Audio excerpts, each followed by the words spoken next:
ఇక అన్ని సీరియల్స్ లో పండుగలను కథలో భాగం చేసినట్లుగానే వినాయక చవితి వేడుక మొదలైంది దుగ్గిరాల వారి ఇంట్లో.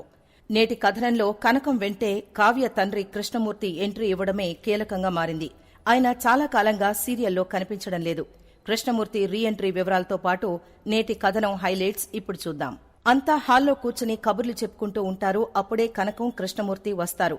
రండి కనకం, ఈ ఇంటికి 3 కోడళ్లనిచ్చిన వియంకులు మీరు, అక్కడే ఆగిపోయారేంటి అంటూ ఆహ్వానిస్తుంది ఇందిరాదేవి. వాళ్లు లోపలికొస్తారు. అమ్మా రండి అంటూ కావ్య నవ్వుతూ పలకరిస్తుంది. వాళ్లొచ్చి కూర్చుంటారు. ఏంటి కనకం, ఎప్పుడూ రాని మా అన్నయ్యని వెంటబెట్టుకొచ్చావు, ఏదైనా విశేషమా అని అంటుంది. అవును వదినగారు, వినాయక చవితి వస్తుంది కదా, పైగా నా కూతుళ్ళిద్దరూ కడుపుతో ఉన్నారు కదా, వాళ్లతో పాటు అల్లుణ్ణి కూడా మా ఇంటికి తీసుకెళ్లి ఈసారి పండుగ అక్కడే జరిపిద్దాం అనుకుంటున్నాం. అందుకే ఓసారి మిమ్మల్ని అడిగి తీసుకువెళదామని అంటూ నసుగుతుంది కనకం. అయితే అపర్ణాదేవి, ధాన్యలక్ష్మి అందుకొప్పుకోరు. పండుగ పూట మా కోడళ్లు మా ఇంట్లోనే ఉండాలి, మహాలక్ష్ముల్లా తిరగాలి అంటూ అడ్డుపడతారు.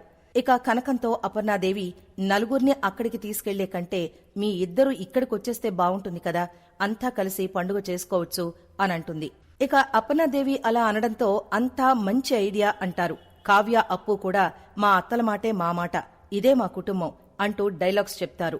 వీళ్ల ప్రేమానురాగాలు చూసి రుద్రాణి రగిలిపోతూ వీళ్ల ప్రేమలు అంటుంది కోపంగా కొడుకుతో చిన్న స్వరంతో. ఇక ప్రోగ్రాం ఫిక్స్ అయిపోయింది.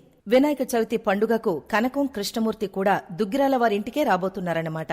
ఇక మన కళావతి ఆలోచనలో పడుతుంది. అంతా చక్కగా ఉన్నారు, రేవతి గారు కూడా కలిసిపోయి ఉంటే బావుండేది కదా అని అనుకుంటుంది. కళావతి రేవతి గురించి బాధపడుతూ అల్లాడిపోతూ అలా అందరి మధ్య నుంచి నడిచి బయటికి వెళ్లబోతుంది శూన్యంలోకి చూస్తూ. రాజ్ అది గమనించి వెనకే వెళతాడు. ఇంట్లో కనకం, కృష్ణమూర్తి వచ్చారు, ఉన్నారు.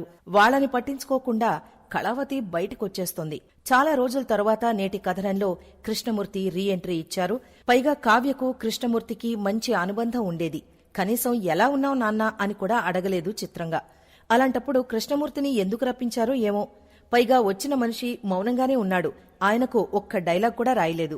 రాజ్ కావ్య వెనుకే వచ్చి, మీ వాళ్లొచ్చారు, మన వాళ్లంతా లోపలే ఉన్నారు, ఇక్కడికెందుకు బాధగా వచ్చేశావు, ఏం ఆలోచిస్తున్నావు అంటూ ఆరా తీస్తాడు. దాంతో కళావతి, మీకో సంఘటన చెప్పాలి అంటూ రేవతి చేసిన తప్పుని, అపర్ణాదేవి కోపాన్ని ఎవరిదో కథ అన్నట్లుగా చెప్పుకొచ్చి, ఈ కథలో కోపంతో ఉన్నది మీ అమ్మగారు అపర్ణాదేవి, కలవాలని ప్రయత్నిస్తోంది మీ అక్క రేవతి అనంటుంది. రాజ్ షాక్ అయిపోతాడు. నీకు మా అక్క తెలుసా? ఎలా తెలుసు? తనెక్కడుంది? తన కోసం నేనెంతో వెతికాను. పైగా నా చిన్నప్పుడు మా అక్క వెళ్ళిపోయింది.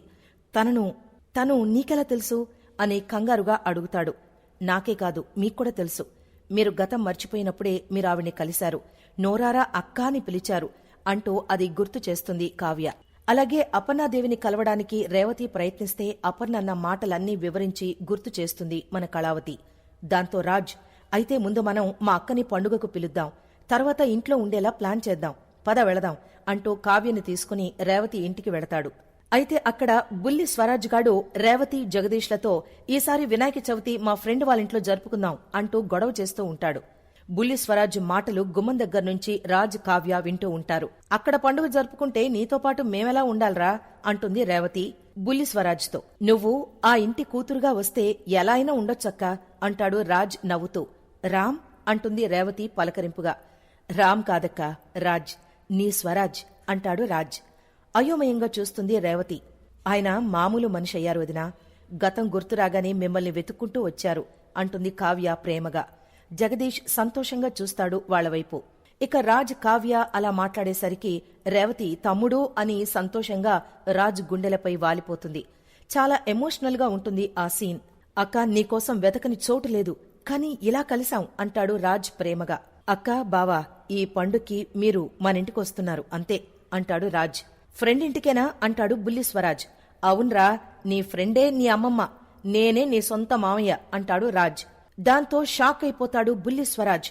అవునా, నా ఫ్రెండే నా అమ్మమ్మ, నువ్వే నా మావయ్య అంటూ రాజుని హత్తుకుంటాడు ప్రేమగా. ముద్దు కూడా పెడతాడు. ఇక కావ్య తిప్పుకుంటూ, మీ ముద్దులాట ఆపండిక అంటుంది అలిగినట్లుగా. అత్తా, నీకు ముద్దు పెట్టలేదని అలిగావా అంటూ దగ్గరికెళ్లి, అత్తా, నీ బుగ్గకేదో అంటింది, ఇలారా తుడుస్తాను అంటూ కావ్య బుగ్గ మీద ముద్దు పెట్టేస్తాడు బుల్లి స్వరాజ్. వెంటనే రాజ్ పక్కకు వెళ్లి, ఇప్పుడు కోపం పోయిందా అనంటాడు. హా, మేనమామ బుద్ధులు ఎక్కడికి పోతాయిరా నీకు అంటుంది కావ్య నవ్వుతూ. అంతా నవ్వుకుంటారు.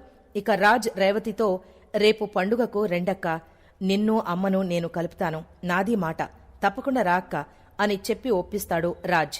ఇక సీన్ కట్ చేస్తే అప్పు, కవి డాక్టర్ దగ్గరకు వెళతారు.